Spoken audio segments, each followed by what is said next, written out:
விஜய் எல்லாம் நிஜமாவே அவங்களாம் மனசாச்சு. நீ ஒரு நல்ல ஸ்கூலில் தானே படித்த, நீ ஒரு சிபிஎஸ்சி ஸ்கூல் நடத்துகிறேன்னு அது நேற்று கன்ஃபார்ம் ஆயிடுச்சு. அப்போ உங்கள் ஸ்கூலில் மட்டும் நீங்கள் ஹிந்தி கற்றுக் கொடுப்பீங்க, சான்ஸ்கிரிட் கற்றுக் கொடுத்துப்பீங்க. ஆனால் கவர்மெண்ட் ஸ்கூலுன்னு வரும்போது அந்த பிள்ளைங்களுக்கு ஒரு தமிழ் இங்கிலீஷ், அந்த இங்கிலீஷும் உருப்படியாக கற்றுக் கொடுக்க மாட்டீங்க. 95% ஆஃப் த ஸ்கூல்ஸ் இங்கிலீஷும் உருப்படியாக கற்றுக் கொடுக்க மாட்டாங்க கவர்மெண்ட் ஸ்கூலில். அப்போ அந்த குழந்தைங்க மட்டும் பாதிக்கப்படணுமா? அப்போ அவங்களே மக்கள் கிடையாதா? அவங்க மனுஷன் கிடையாதா? அப்போ என்ன எதுக்காக நீங்கள்லாம் வரீங்க அரசியலுக்கு? எவன் கேட்டான்? என்ன இந்த மக்கள் முட்டாள் மக்கள், இவனுங்க பின்னால் போகாதீங்க.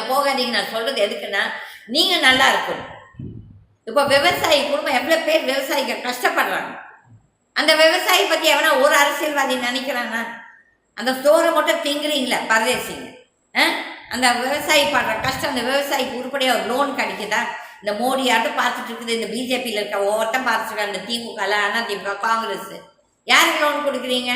அதானி அம்பானி மாதிரி ஃப்ராடுங்களுக்கும். அதுக்கப்புறம் ஒரு லிப்ஸ்டிக் போட்டு வர பொம்பளைங்க மாதிரி ஃப்ராட் பொம்பளைங்களும் நிறைய இருக்குது. ஒரு பெஞ்ச் காரை தூக்கிட்டு போய் போட்டோன்னா உடனே லோன் கொடுத்துருவாங்க.